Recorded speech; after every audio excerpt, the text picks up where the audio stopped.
Class सबसे पहले आज हम स्टार्ट करने वाले हैं एलिमेंट्री ट्रांसफॉर्मेशन। इसको हम E transformation of a matrix भी कहते हैं। सबसे पहले हम देख लेते हैं कि इसकी डेफिनेशन क्या है।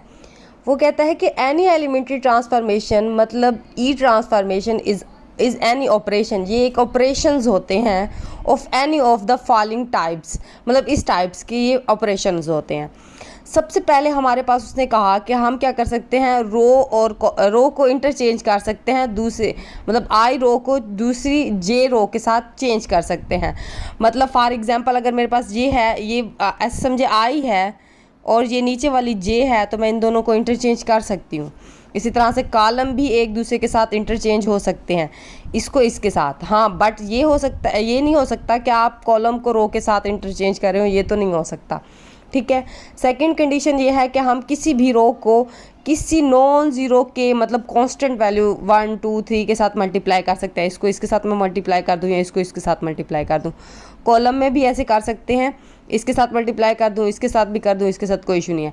बट आप के को ज़ीरो के साथ मल्टीप्लाई नहीं कर सकते, मीन्स के नॉन ज़ीरो। ठीक है, एलिमेंट हमने कोई कॉन्स्टेंट लेना है।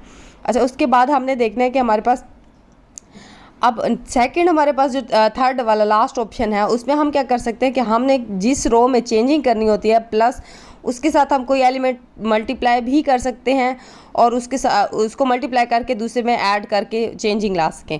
फॉर एग्जांपल मैं इसमें मल्टीप्लाई करूँगी इसको, फिर मैं क्या करूँगी, इसमें जो मल्टीप्लाई किया होगा इसमें ऐड कर दूँ, इसमें चेंजिंग आ जाएगी, ये वैसे की वैसे रहेगी। मैं ये आपको एग्जाम्पल सॉल्व करके दिखाऊँगी तो आपको ईजिली समझ आ जाएगी इसकी। अच्छा, सबसे पहले आप देख लेते हैं कि हम फर्स्ट ऑपरेशन अप्लाई कर लेते हैं। ये तीन ऑपरेशन जिनको हम कहते हैं एलिमेंट्री ट्रांसफॉर्मेशन या ई ट्रांसफॉर्मेशन ऑफ अ मैट्रिक्स। ठीक है, अब मैं सबसे पहले पहला ऑपरेशन अप्लाई करके दिखाती हूँ मैं आपको। मैं क्या करती हूँ, रो 1 को दूसरी रो के साथ चेंज कर लेती हूँ, रो 2 को। तो ये देखिए मैंने ये 3 ऊपर आ जाएगा, 0 1। ठीक है, ये 1 और 2 -3, ये मेरे पास क्या बन गई, हमारे पास एक ऑपरेशन हो गया फॉलो।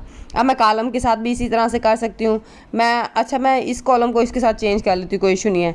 कॉलम 1 को मैं कॉलम 3 के साथ चेंज कर देती हूँ।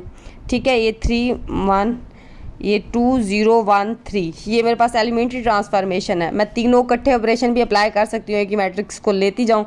अगर मैंने इस पर ये ऑपरेशन अप्लाई किया है, ठीक है, इसी को लेके मैं आगे चलती जाऊँ, ये अप्लाई करूँ, फिर से ये अप्लाई करूँ, कोई इशू नहीं है, वो हमारे पास एलिमेंट्री ट्रांसफॉर्मेशन ही कहलाती हैं।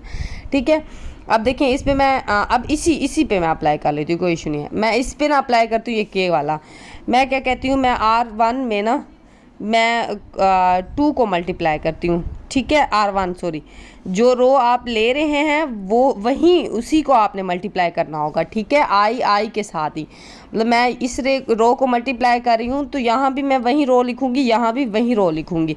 ठीक है, मैंने क्या किया, 6 हो जाएगा, ये 0 हो जाएगा, ये 2 हो जाएगा, इसी तरह से 1 2 -3। ठीक है, अब थर्ड ऑपरेशन आप देखिए, RI प्लस JK, ठीक है, सॉरी RJK। अब मैं ये वाला ऑपरेशन अप्लाई करती हूँ इसके ऊपर। ठीक है, अब मैं सबसे पहले क्या करती हूँ, R1 ले लेती हूँ, आप R2 भी ले सकते हैं, आपकी मर्ज़ी है। आप कॉलम भी ले सकते हैं, कॉलम में अच्छा आप करके देख लेते हैं, क्योंकि हम रो वाला तो कर चुके हैं, कॉलम वाला करके देखते हैं। अच्छा, मैं कॉलम 1 लेती हूँ। ठीक है, उसमें मैं चेंजिंग करना चाहती हूँ, तो मैं क्या करती हूँ, कॉलम 1 के 2 के साथ मल्टीप्लाई। रो कभी भी नहीं आ सकती, जो आप कॉलम ले रहे हैं कॉलम को ही साथ में करेंगे। ठीक है, वो मिस्टेक से मेरे रो लिखा गया। ठीक है, मैं कॉलम 2 को 2 के साथ मल्टीप्लाई करूँगी और इसमें ऐड कर दूँगी। अच्छा, कॉलम 2 के अंदर मैं ये देखो मल्टीप्लाई करती हूँ, 2 ऐसे में ये 2 हो गया, इसको इसके साथ ऐड करेंगे तो हमारे पास क्या 6 7 8 आ जाएगा हमारे पास। ठीक है, इसी तरह से इसको इस 2 के साथ मल्टीप्लाई करेंगे, 4 आएगा। 4, अब देखिए इधर तो 0 है तो कोई नहीं, हम यहाँ पे 8 लिख देंगे, यहाँ पे क्या लिखेंगे, 4 लिख देंगे। ठीक है, 4 नीचे मल्टीप्लाई, अब 2 को इसके साथ मल्टीप्लाई करें, -6 हो जाएगा, 2 करेंगे तो ये -4 आ जाएगा, यहाँ मैं क्या लिखूँगी, -4, ये 8 है। ये वैसे की वैसे रहेगी, इसमें कोई चेंजिंग नहीं आएगी, चेंजिंग इन में आएगी जिसको आप पहले लिखेंगे। ठीक है, ये -3, ये हमारे पास क्या होती है, सारी एक ही, अगर आप एक मैट्रिक्स पे सारे ऑपरेशन अप्लाई कर रहे हैं तब भी आपके पास ये ई ट्रांसफॉर्मेशन होंगी। अगर आप एक भी ऑपरेशन अप्लाई कर रहे हैं तब भी ये आप लोगों के पास ई ट्रांसफॉर्मेशन ही कहलाती हैं, और इसको हम क्या कहते हैं, ई ट्रांसफॉर्मेशन कहते हैं। ठीक है, ये हमारे पास था। अब हम नेक्स्ट करेंगे वो एलिमेंट्री मैट्रिक्स होगा, उसको देखेंगे वो क्या कहती है हमें।